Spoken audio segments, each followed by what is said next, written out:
forever full, forever flowing free, forever shared, forever whole, a never ebbing sea. Our outward lips confess the name, all other names above.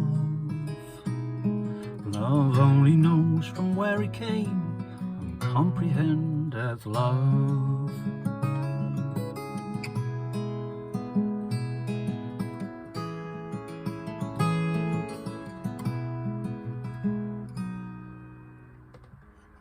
Let me close a window. It's extremely hot in here. Hymn 208 from Hymns Ancient and Modern and arranged by Stuart Hogg. Here are the basic chords: A minor, string 2 fret 1, I'll treat you like you don't know anything, capo fret 5, string 4 fret 2, string 3 fret 2, open 5th string, no 6th string. Listen to what happens if you put the 6th string in. Very different and unstable. We don't want unstable yet. Immortal love, forever full, forever flowing free. C with a G bass, string 2 fret 1, open 3rd, string 4 fret 2, string 5 fret 3, little finger, and string 6 fret 3. Forever flowing free. Forever shared, forever whole, F major 7, almost the same chord shape, string 2 fret 1, string 3 fret 2, string 4 fret 3, string 5 fret 3. As I always say, feel free to, you probably will need to pause this if you're a beginner guitar player and these chords are new to you. Car going by, doesn't matter. On this chord, again, don't play the 6th string, very different sound. You have adding a 7th there, a major 7th, gives you a beautiful chord, but I don't want it, it's not part of the song. Forever shared, forever whole, a never ebbing C. I play an E sus4. I've changed Stuart's chords just a little bit, and I do change them here and there.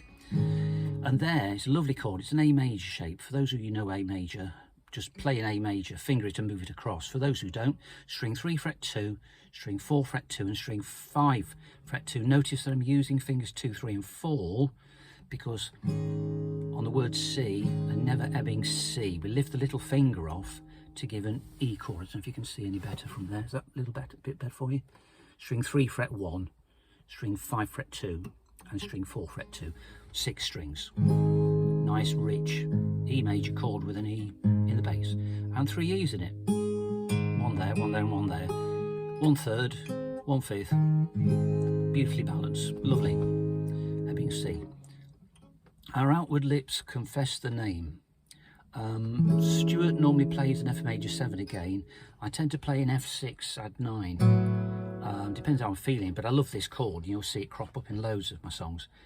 Guitar players and songwriters especially love guitar open strings. Of course we do. Look at that fantastic sound. String 2 fret 1, string 6 fret 1, just 2 fingers, and then because I'm a finger picking guitar player at heart, I'm really happy with this. So I'm plucking strings 6, 4, 3 and 2, but actually you could play more if you wanted to. It's very beautiful. The reason I play that is that sometimes I love the convenience and the beauty of shifting the shape up to fret 3. All of the names above, you can play all of the names above.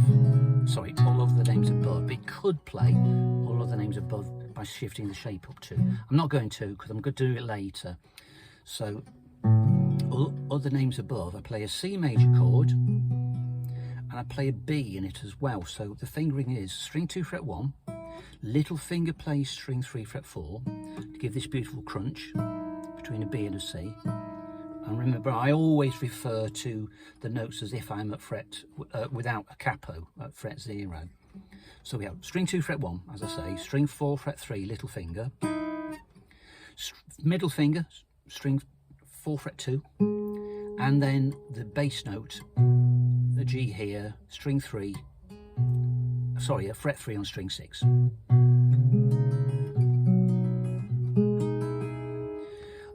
Most peculiar if all the strings are strummed. Beautiful, but it disturbs this chord because it's now sounding like an A minor 7 chord with a G in the bass. So I avoid the 5th string. This is where the finger picking comes in. There's another reason why I like to play this chord like this, and that is that I sing other names above, da da da da da. So that note is in the melody, and it's emphasizing, as it were, enforcing the rightness of having a C and a B at the same time. If you want to work it out or name it technically, just running from the bass note or from the root, shall we say, that's a C major 7 with a G bass. So we have a major 7th there and the C. But really, to me, it sounds like a C major chord with its suspended 4th, sorry, major 7th, and 8th just played at the same time. Quite often you'll have them moved apart. That's still the same chord, but the voicing's different. So now we've gotten rid of the B to C semitone clash. We've got a rather more smoothed out series of intervals. We've got a 5th, major 3rd, out of tune, perfect 4th. Whereas here we have a whole load of different things. We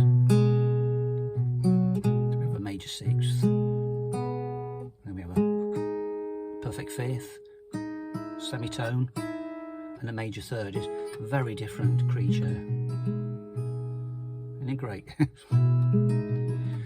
Then back to the F6 add 9.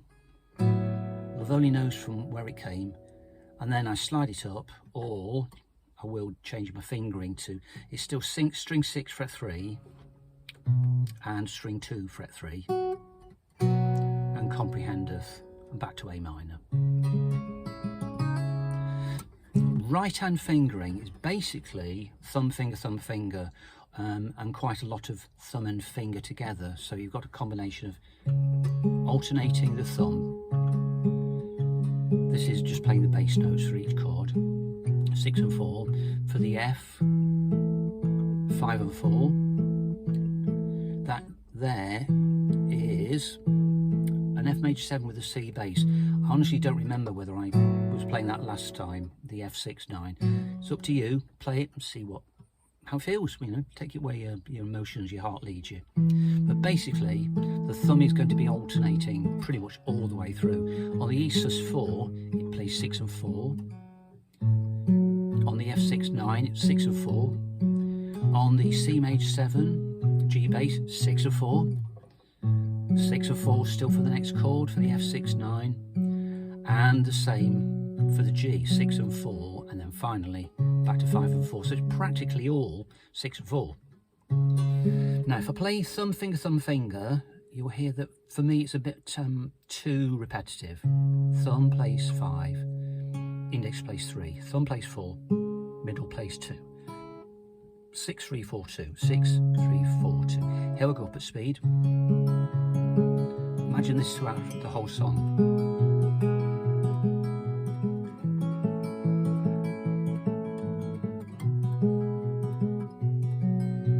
We've got to have some sort of break. Now what Stuart does is he does some very elaborate changes on the right hand.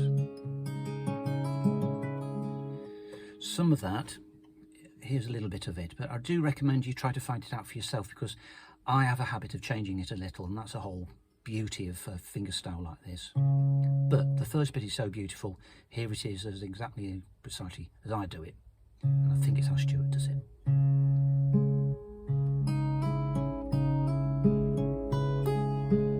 So we have the constant thumb.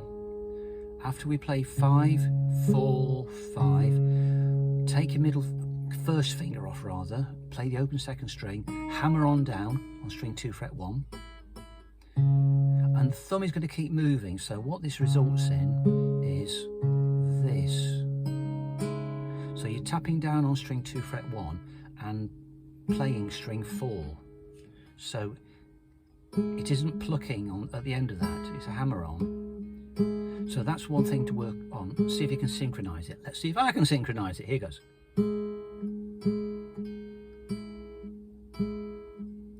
Little technical point, if I don't want the open string to sound, then I would have to release the pressure on the first finger. It's now resting on the string, and then silently I can lift it off. I'll do it without talking. If I lift it suddenly, because I'm making a groove in my fingertip, I'm going to be bringing the string with me through friction. It's just sticking to my finger, so you get this. Doesn't matter in the song too much, but if you don't intend it, isn't that a little bit annoying? But in the song, you don't have to lift off. And when you do, back to the first chord, say, you kind of obscure it, because as you're about to play again, string 2 open, hammer on, the touching of the middle finger on the string allows you the little time to lift the finger off silently. So instead of, we have this, sorry. So I'm putting the fingertip on and taking this off at the time. It's disguised. 5, 4, 5, open, tap and pluck, and then play string 3. Then play 5 and 2 with the finger off, and I put my middle finger down, and as I put it down, I lift that finger off.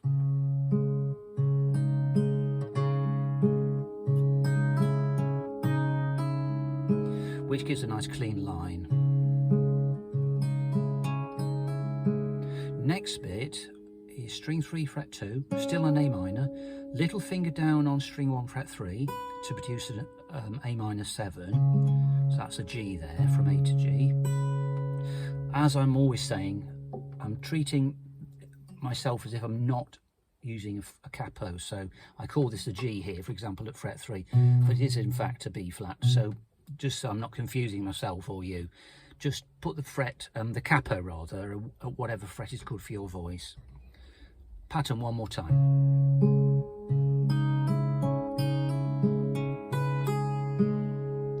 So notice the thumb just keeps going up to speed. Notice I'm trying to let everything ring on. I broke my middle fingernail last week, or the start of, and so it's short and a bit scrappy. I've polished it a bit to get a decent sound, but it's just a bit short, which is why when you hear the song at the beginning, you'll notice that the finger strokes, some of them are a bit light, notwithstanding that I'm practically holding the guitar upright because I'm cramped in the car, so it would be a little easier, but that's a bit of an excuse really. I can feel that I'm actually playing the string mostly with the flesh of my fingertip. And by the way, if you do have nails, do always practice with the string meeting the nail, where the nail meets the flesh, and make it into a habit. But because my nails aren't the right length, I'm struggling because mine are a little bit back from the nail. I can feel it. Here, you can't see it. My finger's a bit too far back. And here, I can feel them in the right place. So if you do have nails, make sure you can feel for the junction between the nail and the flesh. Do that every time and you'll get a consistent sound.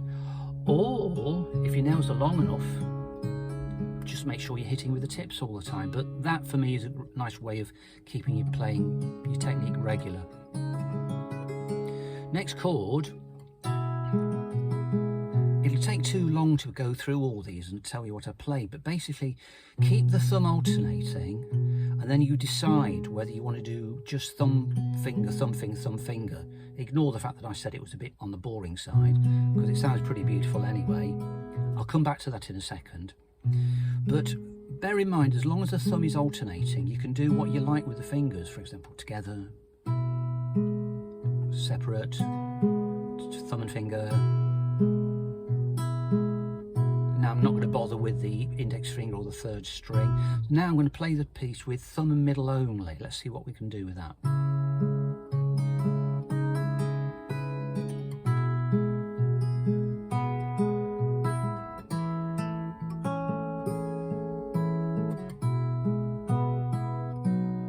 So you can do a whole load with the thumb and one finger.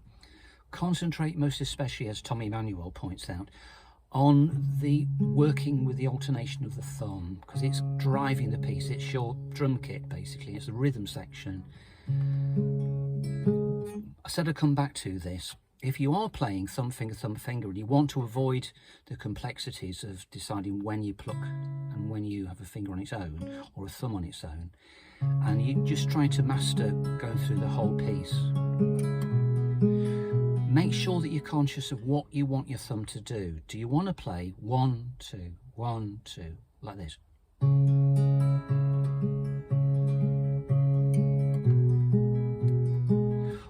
chord, you want to make it a little bit more syncopated. Again, for those who don't know what syncopation is, the way I was taught the word and the way I feel it is syncopation is taking the main beats, 1, 2, 3, 4, 1, 2, 3, 4, which is big, little, medium, little, 1, 2, 3, 4, 1, 2, 3, 4. If you know your Swedish, you know we're heading towards that sort of second accent, pitch 2, accent 2. I like to play 1, 2, 1, 2, 1, 2, 3, 4. So on the guitar, I think of it as the inside note. So it's the other way around. So instead of I play,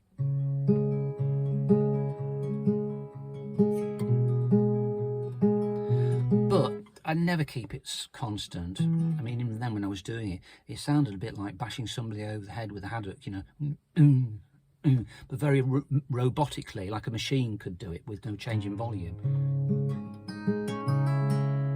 And you see what I did there? I was surging just that little bit in volume towards the, and then pull off. And when I say pull off, I mean draw back and play quieter. If you don't know how to play loud and quiet, if your hand is not sort of connected with this idea, just think of either playing more quickly, striking through quickly, or even simpler, just push the strings in some more and they'll spring away. As your thumb moves, for example, past the string now, can you see it's like a trampoline or a bow and arrow. The minute I move my thumb to the side, the string is going to spring over my finger and off it goes on its merry way. Same with the fingers. And as I say, notwithstanding, it's hard to do with these. So think about that. I imagine the best practice method would be to keep it completely even. For me, I think that's pretty even.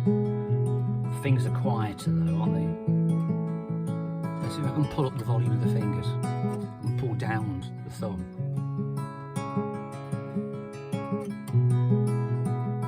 But as I say, it's hellish busy, isn't it?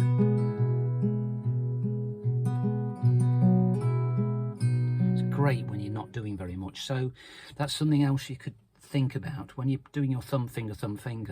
Try taking all the fingering out completely and just stick it in here and there. For example,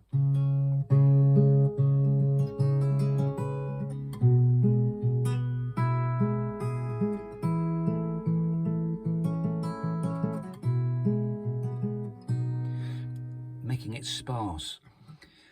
If you are not comfortable with the idea of playing things on the fly and changing it, and maybe you don't like the fact you can't remember what you just played, because I certainly couldn't tell you what I precisely did just there, write it down, video yourself, or learn it bit by bit, or tab it out one little bit of fingering at a time. Write it out, see if you like it, and take it tiny section by tiny section, and it will become your piece then. See, that was a big mistake, but I think I rather like it. If I did that when I was playing live, I'd do the standard thing, which would be consider it. Was it just a mistake I don't want, or do I play it again in a different way? Let's try again.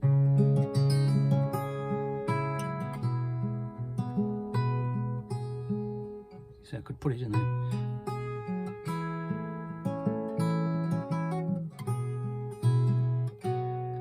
So that led me to thinking about playing a little tune. So, what is that? Oranges and lemons? I don't know.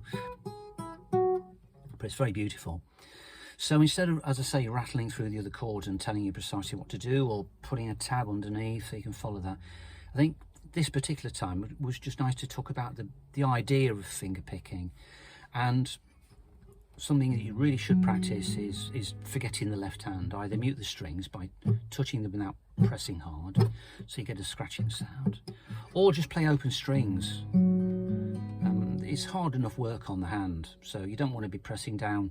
Perhaps that's the last tip I should mention. I will repeat these tips endlessly, and that is when you're concentrating on right hand, it's easy to make the mistake of holding down a chord for a long time and then finding you've worked really hard and you've tired your hand out and now you can't practice anymore. So open string exercises are great, and they help you to think about evenness and volume.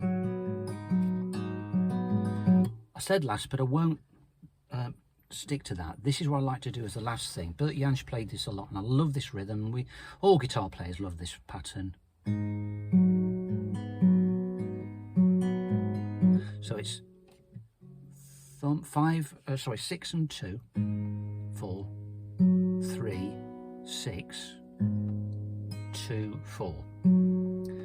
6 and 2, 4, 3, 6, 2, 4. And as I say, use the pause button to figure out what on earth I just said. It's a beautiful thing. Think of the streets of London. That's using it, and this piece is using it as well.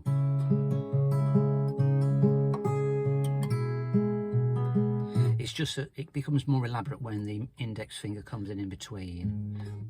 So there you go. I hope that helped you with song 208 from Hymns Ancient and Modern, arranged by Stuart Hogg. And yeah, if you like it, I've kept extremely technical. Do share it and subscribe if you haven't already, or go and tell somebody. And the next one, goodness knows what it will be, but I'll certainly do a full version of the song.